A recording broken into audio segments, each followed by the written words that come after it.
DK. Shivakumar black mail ವಿಚಾರ ಎದಕ್ಕೆ ಬಂತು? ಯಾರು ಕೇಳಿದ್ರು ನೀವು ಬ್ಲಾಕ್ ಮೇಲ್ ಮಾಡ್ತೀರಾ ಅಂತ ಯಾರಾದ್ರೂ ಮಾಧ್ಯಮದವ್ರು ಪ್ರಶ್ನೆ ಕೇಳಿದ್ರ ಏನ್ ಸರ್ ನೀವು ಬ್ಲಾಕ್ ಮೇಲ್ ಮಾಡ್ತೀರಾ ಅಂತ? ನೋ, ಹಂಗ್ ಇನ್ಸಿಸ್ಟ್ ಮಾಡಿ ನಾನು ಬ್ಲಾಕ್ ಮೇಲ್ ಮಾಡಲ್ಲ ಅಂತಂದ್ರೆ ಯಾರಿಗಿದು ಮೆಸೇಜ್? ಇದು ಮೀಡಿಯಾಗಲ್ಲ, ಇದು ಹೈಕಮಾಂಡ್ ಮೆಸೇಜ್. ಇದು ನಾ ಬ್ಲಾಕ್ ಮೇಲ್ ಮಾಡಲ್ಲ, ಯಾರೊಬ್ರು ಬ್ಲಾಕ್ ಮೇಲ್ ಮಾಡ್ತಾ ಇದಾರೆ ಅಂತ ಆಯ್ತು.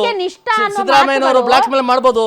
ಅವ್ರು ಹೇಳ್ತಾರೆ ನನ್ನನ್ನೇನಾದ್ರೂ ಚೇಂಜ್ ಮಾಡಿ ಅಹಿಂದ ನಾಯಕ ನಾನು ಬಿಹಾರಲ್ಲಿ ನೋಡಿದ್ರ ಅವ್ರು ಹೇಳಿದ್ರ ಇಲ್ವೋ ಗೊತ್ತಿಲ್ಲ. ಹೇಳ್ತಾರೆ, ಅವ್ರು ಹೇಳಿದ್ರು. ಡಿ.ಕೆ. ಶಿವಕುಮಾರ್ ಅವ್ರು ಹೇಳಿದ್ದಾರೆ ನಾನು ಪಕ್ಷ ನಿಷ್ಠ, ನಾನು ಬ್ಲಾಕ್ ಮೇಲ್ ಮಾಡಲ್ಲ. ಈ ವಿಚಾರಗಳು ಯಾಕೆ ಪ್ರಸ್ತಾಪ ಆಗುತ್ತೆ? ಯಾರಿಗಿದು ಮೆಸೇಜು? ಇದು ರಾಜ್ಯದ ಜನಕ್ಕೆ ಹೇಳಿದ್ರ ನಿಮ್ಗೆ ನೀವು ಬ್ಲಾಕ್ ಮೇಲ್ ಮಾಡ್ತೀರಾ ಅಂತ?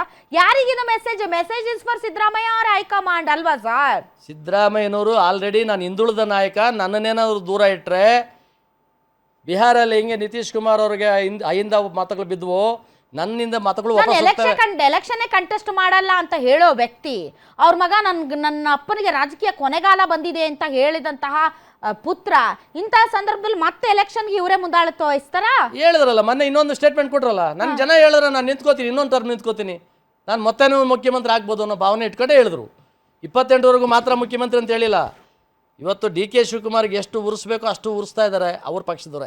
ನಾವು ಅವರ ಆಂತರಿಕ ವಿಚಾರಗಳನ್ನ ನಾವು ತಲೆ ಹಾಕಲ್ಲ. ಪಾಪ ನಮ್ಮ ಕಾಂಗ್ರೆಸ್ ಹೋಗ್ತಾರು, ನಮ್ಮ ಆಂತರಿಕ ವಿಷಯ ಇದೆಲ್ಲ ಯಾಕೆ, ಇದೆಲ್ಲ ಸೃಷ್ಟಿ, ಮಾಧ್ಯಮಗಳ ಸೃಷ್ಟಿ, ಇದು BJP ಸೃಷ್ಟಿ, ನಮ್ದಲ್ಲ. ಎಲೆಕ್ಷನ್ಗೆ ನಾವು ರೆಡಿ ಇದ್ದೀವಿ, ಎಲೆಕ್ಷನ್ ಆಗಲಿ, ಇಲ್ಲ ಬೇಡ, ಒಳ್ಳೆ ಕೆಲಸ ಮಾಡಿ. ಇವತ್ತು ಹಳ್ಳಿಗಳಲ್ಲಿ ಜನಗಳಿಗೆ ಎಷ್ಟು ಅನಾನುಕೂಲ ಆಗ್ತಾ ಇದೆ. ಇವತ್ತು ಮೂಲಭೂತ ಸಂಪುಟ ಪುನಾರಚನೆ ಆದ್ರೂ ಇಟ್ಕೊಳ್ಳಿ. ಈಗ ದರ್ಶನ್ ಅವರೇ, ಅಧಿವೇಶನ ಈಗ ಚಳಿಗಾಲದ ಅಧಿವೇಶನ ಬೆಳಗಾವಿಯಲ್ಲಿ ನಡಿಬೇಕು, ಅದಕ್ಕೆ ಸಿದ್ಧತೆಗಳು ನಡೀತಾ ಇದೆಯಾ? ಖಂಡಿತ ನಡೀತಾ ಇದೆಯಾ? ಆಗುತ್ತಾ ಚಳಿಗಾಲದ ಅಧಿವೇಶನ? ಡೇಟ್ ಅನೌನ್ಸ್ ಆಗಿದೆಯಾ? ಎಷ್ಟನೇ ತಾರೀಕಿಂದ ಸ್ಟಾರ್ಟ್ ಆಗುತ್ತೆ? ಡಿಸೆಂಬರ್ 9ನೇ ತಾರೀಕಿಂದ ಡಿಸೆಂಬರ್ 9ನೇ ತಾರೀಕಿಂದ ಆಗುತ್ತೆ. ಅದು ಆಗೋಷ್ಟರಲ್ಲಿ ಇದು ಬಗೆಹರಿದ್ರೆ ಸರಿ. ಯಾಕೆ ಅಂತಂದ್ರೆ ಸಂಪುಟ ಪುನಾರಚನೆ ಅಂತ ಇವ್ರು ಹೇಳ್ತಾ ಇದ್ದಾರೆ. ಒಂದು ವೇಳೆ ನೀವು ಇನ್ನೂ ಹಾರ್ಡ್ಲಿ ಒಂದು 20 ದಿನ ಇಲ್ಲ ನಿಮಗೆ ಇದಕ್ಕೆ ಚಳಿಗಾಲದ ಅಧಿವೇಶನಕ್ಕೆ, ಈ ಟೈಮಲ್ಲಿ ನೀವು ಸಂಪುಟ ಪುನಾರಚನೆ ಮಾಡಿ ಕಳ್ಕೊಂಡವರು ಮತ್ತು ಕೈ ಬಿಟ್ಟವರು ಇವ್ರು ಸುಮ್ಮನೆ ಇರ್ತಾರಾ? ಇಲ್ಲ, ನಾವು ಜನರಲ್ ಆಗಿ ಒಂದು ರಾಜಕೀಯ ಮಾತಾಡೋಣ ಸರ್. ಸುಮ್ಮನೆ ಇರ್ತಾರಾ? ಅಧಿವೇಶನ ನಡೆಯಕ್ಕೆ ಬಿಡ್ತಾರಾ? ಆ ಟೈಮಲ್ಲಿ ಇಂಥ ಕಿರಿಕಗಳು, ಈ ಥರ ಕ್ಯಾತೆಗಳನ್ನ ಇಟ್ಕೊಂಡು ಅಧಿವೇಶನ ನಡೆಸೋಕ್ಕಾಗತ್ತಾ? ಅಂತಹ ಪರಿಸ್ಥಿತಿಯನ್ನು ಹೈಕಮಾಂಡ್ ಯಾಕೆ ತಂದುಕೊಳ್ಳುತ್ತೆ ಅನ್ನೋದು ನನ್ನ ಪ್ರಶ್ನೆ.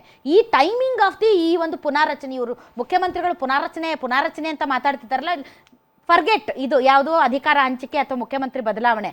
ಈಗ ಮುಖ್ಯಮಂತ್ರಿಗಳ ಪ್ರಕಾರನೇ ಪುನಾರಚನೆ ಅಂತ ತಾವು ಹೇಳ್ತಾ ಇದ್ದಾರೆ. ಇನ್ನು 20 ದಿನ ಇದೆ. ಸೊ ನೀವು ಜೇನುಗೂಡಿಗೆ ಕಲ್ಲ ಹಾಕ್ತಂಗೆ. ಇದು ನಾವು ನೋಡಿದ್ದೀವಿ ಎಲ್ಲ ಕಾಲದಲ್ಲೂ ಎಲ್ಲ ಪಕ್ಷಗಳಲ್ಲೂ ಇರುವಂಥದ್ದೇ. ಅಧಿವೇಶನ ಮುಂದಿಟ್ಕೊಂಡು ಇಂತಹ ಕೆಲಸಕ್ಕೆ ಹೈಕಮಾಂಡ್ ಮುಂದಾಗುತ್ತಾ? ಮೇಡಮ್, ಪ್ರತಿಯೊಂದು ಕಾಲ್ಪನಿಕವಾಗಿರ್ತಕ್ಕಂಥ ವಿಚಾರ. ಈಗ ಉದಾಹರಣೆ ಏನು, ಪುನರ್ರಚನೆ ಅನ್ನುವಂಥದ್ದು ಸ್ವಾಭಾವಿಕವಾಗಿ ನಡೆಯುವಂಥದ್ದು. ಒಂದು ರಾಜಕೀಯ ಪಕ್ಷದಲ್ಲಿ ಹೊಸೊಬ್ಬರಿಗೆ ಅವಕಾಶ ಕೊಡುವಂಥದ್ದು, ಇನ್ನು ಯಾರಿಗಿರುತ್ತೆ ಬೇರೆಯವ್ರಿಗೂ ಅವಕಾಶಗಳನ್ನ ಕೊಡಬೇಕು ಅನ್ನೋದು ಸಾಧಾರಣವಾಗಿ ನಡೆಯುವಂಥದ್ದು. ತುಂಬ ದಪ್ಪ ಇದ್ದೀರಾ, ಅದರಲ್ಲೂ ಯಾವುದೇ ಸೈಡ್ ಎಫೆಕ್ಟ್ ಇಂದ ಸಣ್ಣ ಆಗ್ಬೇಕಾ? ಎಷ್ಟೋ ಜನ ಹೇಳ್ತಾ ಇದ್ರಿ ಸರ್, ನಾನು ಜಿಮ್ಗೆ ಹೋಗ್ತಾ ಇದ್ದೀನಿ ಆದ್ರೂ ಸಣ್ಣ ಆಗ್ತಾ ಇಲ್ಲ ಸರ್, ವರ್ಕೌಟ್ ಮಾಡ್ತಾ ಇದ್ದೀನಿ ಆದ್ರೂ ಸಣ್ಣ ಆಗ್ತಾ ಇಲ್ಲ ಅಂತ ಹೇಳ್ತಾ ಇದ್ರಲ್ಲ. 100% ಯಾವ ಜಿಮ್ಗೂ ಹೋಗ್ದಂಗೆ ವರ್ಕೌಟು ಮಾಡ್ದಂಗೆ ನೀವು ಸಣ್ಣ ಆಗ್ಬೋದು. ಪ್ರತಿದಿನ ಬೆಳಿಗ್ಗೆ ಸಂಜೆ 2 ಟೈಮ್ ನಮ್ಮ ಜೀನಿ ಸ್ಲಿಮ್ನ ಯೂಸ್ ಮಾಡಿ ಯಾವುದೇ ಸೈಡ್ ಎಫೆಕ್ಟ್ ಇಲ್ದಂಗೆ ನೀವು ಸಣ್ಣ ಆಗ್ತೀರಾ. ಯಾಕೆಂದ್ರೆ ಜೀನಿ ಸ್ಲಿಮ್ ಒಂದು ಉತ್ತಮ ಆಹಾರ. ಇವತ್ತು ಅಧಿವೇಶನಕ್ಕೂ ಅಥವಾ ಈ ಊಹಾಪೋಹಗಳಿಗೂ ಯಾವುದೇ ರೀತಿಯಾದಂಥ ಸಂಬಂಧ ಇಲ್ಲ. ಅದಲ್ಲ, ಸ್ವಾಭಾವಿಕವಾಗಿ ನಡೆಯೋದು, ಸಿಟ್ಟು ಮಾಡ್ಕೊಳ್ಳೋದು ಸ್ವಾಭಾವಿಕ, ಕೈ ಬಿಟ್ರು ಅಂತ ಕೋಪ ಮಾಡ್ಕೊಳ್ಳೋದು ಸ್ವಾಭಾವಿಕ, ನನ್ನನ್ನು ಸಂಪುಟಕ್ಕೆ ಸೇರಿಸ್ಕೊಳ್ಳಿಲ್ಲ ಅಂತ ಅನ್ನೋದು ಕೂಡ ಸ್ವಾಭಾವಿಕ. ಈ ಸ್ವಾಭಾವಿಕ ಪ್ರಕ್ರಿಯೆಯಲ್ಲಿ ಉಂಟಾಗುವ ಗೊಂದಲಗಳು, ಖ್ಯಾತೆಗಳು ಇವೆಲ್ಲವೂ ಅಧಿವೇಶನದ ಮೇಲೆ ಅಸಹಜವಾದಂತಹ ಪ್ರತಿಕ್ರಿಯೆಗಳನ್ನ ವ್ಯಕ್ತಪಡಿಸುವ ಕಾರಣಕ್ಕೆ is this a right time ಅಂತ ನಾನು ಹೇಳ್ತಾ ಇರೋದು. ಮೇಡಮ್, ಬದಲಾವಣೆನೋ ಅಥವಾ ಇನ್ನೊಂದು ನೋಡಿ, ಹೈಕಮಾಂಡ್ ಮಟ್ಟದಲ್ಲಿ ಒಂದು ಚರ್ಚೆ ಆಗಿದೆ. ಆಗಿರ್ಲೂಬಹುದು, ಆಗದೇ ಇರಬಹುದು. ಯಾಕಂದ್ರೆ ದೆಹಲಿಗೆ ಸಿದ್ದರಾಮಯ್ಯ ಸಾಹೇಬರು, ಶಿವಕುಮಾರ್ ಸಾಹೇಬರು ಹೋಗಿರೋದು ನಾನು ಸುಳ್ಳು ಅಂತ ಹೇಳಕ್ಕಾಗಲ್ಲ. ಯಾವಾಗ ಅಧಿಕಾರ ಬರುವಂತ ಸಂದರ್ಭದಲ್ಲಿ, ಮುಖ್ಯಮಂತ್ರಿ ಆಗೋ ಸಮಯದಲ್ಲಿ, ಆ ಸಮಯದಲ್ಲಿ ಸೊ ಅಲ್ಲಿ ಯಾವುದೇ ರೀತಿಯಾದಂಥ ಚರ್ಚೆ ಆಗಿರ್ಬಹುದು. ಅದು ಏನೇ ಆದ್ರೂ ಸಮೇತ ಇವತ್ತು ಸಿದ್ದರಾಮಯ್ಯ ಸಾಹೇಬರು ಏನಾದ್ರು ಎಲ್ಲಾದ್ರೂ ಹೇಳ್ತಾರೆ, ಅಥವಾ ಡಿ.ಕೆ. ಶಿವಕುಮಾರ್ ಸಾಹೇಬರು ಎಲ್ಲಾದ್ರೂ ಏನಾದ್ರೂ ಅವ್ರ ವಿರುದ್ಧ ಹೇಳ್ತಾರೆ. ಆ ರೀತಿಯಾದಂತಹ ವಿಚಾರಗಳು ನಮ್ಮ ಪಕ್ಷದಲ್ಲಿ ಇಲ್ಲ. ನಾನು ಕೇಳಿದೆ ಮೇಡಮ್, ನಮ್ಮ ಪರಿಸ್ಥಿತಿ ಪ್ರಶ್ನೆ ಮಾಡ್ತಾ ಇದ್ದೀರಾ? ನಿಮ್ಮ ಹಕ್ಕದು. ಇವತ್ತು ಒಂದು ಅಧಿವೇಶನಕ್ಕೆ ವಿರೋಧ ಪಕ್ಷದ ನಾಯಕನಿಲ್ದೇನೆ ನಡೆದಿರ್ತಕ್ಕಂಥದ್ದು ಅವ್ರ ಇತಿಹಾಸ. 6 ತಿಂಗಳು ರಾಜ್ಯಾಧ್ಯಕ್ಷ ಇಲ್ದಿರ್ತಕ್ಕಂಥದ್ದು ಅವ್ರ ಇತಿಹಾಸ. ಮುಖ್ಯಮಂತ್ರಿ ಆಗೋದಕ್ಕೆ 2,500 ಕೋಟಿ ಕೊಡಬೇಕು ಅಂದಿದ್ದು ಯತ್ನಾಳು ಅವತ್ತು ಪಕ್ಷದಲ್ಲಿ ಇದ್ದಾಗಲೇ ಅವ್ರ ಇತಿಹಾಸ. ಇವರಿಂದ ನಮಗೆ ನೀತಿ ಪಾಠ ಬೇಡ. ಆಮೇಲೆ ಹಲವು ಜಾತಿ ವಿಚಾರ ತಾಳದ್ಕೋದ್ರು. ನಾವು ಈಡಿಗ ಸಮುದಾಯದವ್ರನ್ನು ಮುಖ್ಯಮಂತ್ರಿ ಮಾಡಿದ್ವಿ, ಹಾಗೆ ಸವಿತಾ ಸಮುದಾಯದವ್ರನ್ನು ಮುಖ್ಯಮಂತ್ರಿ ಮಾಡಿದ್ವಿ, ಒಕ್ಕಲಿಗ ಸಮುದಾಯ ಆಗಿರ್ಬೋದು, ಕುರುಬ ಸಮುದಾಯ ಆಗಿರ್ಬೋದು, ಪ್ರತಿಯೊಬ್ಬರಿಗೂ ನಾವು ಮಾಡಿದ್ವಿ. ಈ ಬಿಜೆಪಿಯವರು ಯಾರಿಗಾದ್ರೂ ಮಾಡಿದಾರ? ಅಲ್ಲ, ಒಂದ್ ನಿಮಿಷ ಸರ್, ಅವರು ಪ್ರತಿಪಕ್ಷದಲ್ಲಿ ಇದ್ದವರು ನೀವು ಮಾಡೋ ಎಲ್ಲ ಆಟಗಳನ್ನ ನೋಡ್ಕೊಂಡು ಬಾಯಿ ಮುಚ್ಕೊಂಡು ಕುತ್ಕೊಳಕ್ ಅವ್ರು ಇಲ್ಲ. ಇಲ್ಲಿ ಪ್ರತಿಪಕ್ಷ ಅಂದ್ರೆ ನೀವು ತಪ್ಪು ಮಾಡಿದಾಗ ನಿಮ್ ಕಿವಿ ಹಿಂಡಿ ಬುದ್ಧಿ ಹೇಳುವಂತ ಸ್ಥಿತಿಯಲ್ಲಿ ಸ್ಥಾನದಲ್ಲಿ ಇರೋರು. ನೀವು ಕೇಳ್ಬೇಡಿ ಅಂತ ಹೇಳಾಗಿಲ್ಲ. ಯಾಕೆಂದ್ರೆ ಮುಖ್ಯಮಂತ್ರಿ ಬಿಜೆಪಿ ಅವ್ರಿಗೂ ಮುಖ್ಯಮಂತ್ರಿ, ಜೆಡಿಎಸ್ ಮುಖ್ಯಮಂತ್ರಿ, ರಾಜ್ಯದ ಜನರಿಗೂ ಮುಖ್ಯಮಂತ್ರಿ ಕೇಳುವಂತ ಅಧಿಕಾರ ಹಕ್ಕು ಅವ್ರಿಗೆ ಇದೆ. ಅವರ ಇತಿಹಾಸ, ಅವರು ಬಂದ ರೀತಿ, ಯಡಿಯೂರಪ್ಪ ಕಣ್ಣ ನೀರು ಹಾಕಿದ್ದು. ನಮ್ಮ ಕಾಂಗ್ರೆಸ್ ಆ ಪರಿಸ್ಥಿತಿ ಬರೋದಿಲ್ಲ. ನಾವು ನೋಡಿದೀವಿ ಸರ್ ಯಾರ್ಯಾರು ಕಣ್ಣೀರ್ ಹಾಕಿದ್ದಾರೆ ಅಂತ. ಇದೇ ಪರಮೇಶ್ವರ್ ಅವ್ರು ಏನ್ ಕಣ್ಣೀರ್ ಹಾಕಿದ್ರು, ಪಾಪ ಪಕ್ಷದ ಅಧ್ಯಕ್ಷರಾಗಿದ್ರು, ಅವ್ರು ಮುಖ್ಯಮಂತ್ರಿ ಆಗಕ್ ಆಗಿಲ್ಲ. ಸೇಮ್ ಅದೇ ಸಿಚುವೇಶನ್ ಈಗೂ ಇದೆ. ಪಕ್ಷದ ಅಧ್ಯಕ್ಷರಾಗಿದ್ರು ಡಿ ಕೆ ಶಿವಕುಮಾರ್ ಅವರು, ಆದ್ರೂ ಕೂಡ ಅವ್ರು ಈಗ ಮುಖ್ಯಮಂತ್ರಿ ಆಗಿಲ್ಲ.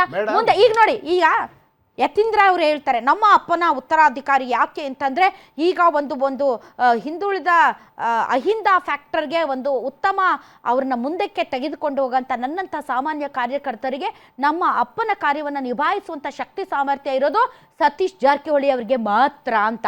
ಅಂದ್ರೆ ಸಿದ್ದರಾಮಯ್ಯನವರ ಉತ್ತರಾಧಿಕಾರಿ ಯಾರಾಗಬೇಕು ಅಂತ ಸಿದ್ದರಾಮಯ್ಯ ಅವ್ರು ಹೇಳ್ತಾರೆ, ಸಿದ್ದರಾಮಯ್ಯನವ್ರ ಪುತ್ರ ಹೇಳ್ತಾರೆ. ಇನ್ನೊಂದು ಕಡೆ ಸತೀಶ್ ಜಾರಕಿಹೊಳಿ ಅವರು ಹೇಳ್ತಾರೆ ನೋಡಿ 2028ಕ್ಕೆ ನಾನು ಕ್ಲೇಮ್ ಮಾಡ್ತೀನಿ, ಅಲ್ಲಿ ಮಟ್ಟ ನಾನು ಕ್ಲೇಮ್ ಮಾಡ್ಕೊಳ್ಳಲ್ಲ ಅಂತ. ಅಂದ್ರೆ ಅವರು ಕೂಡ ಪಿಚ್ ಓಪನ್ ಇಟ್ಟಿದ್ದಾರೆ. ಏನಂತ ಸತೀಶ್ ಜಾರಕಿಹೊಳಿ ಅವರು, ಡಿ ಕೆ ಶಿವಕುಮಾರ್ ಅವರೇ 2028ರಲ್ಲಿ ನಿಮ್ಗೆ ಏನಾದ್ರೂ ಮುಖ್ಯಮಂತ್ರಿ ಆಗೋದಿತ್ತಂದ್ರೆ ಮುಗಿಸ್ಕೊಂಡ್ಬಿಡ್ರಿ, 2028 ಮುಗಿಸ್ಕೊಂಡ್ಬಿಡ್ರಿ.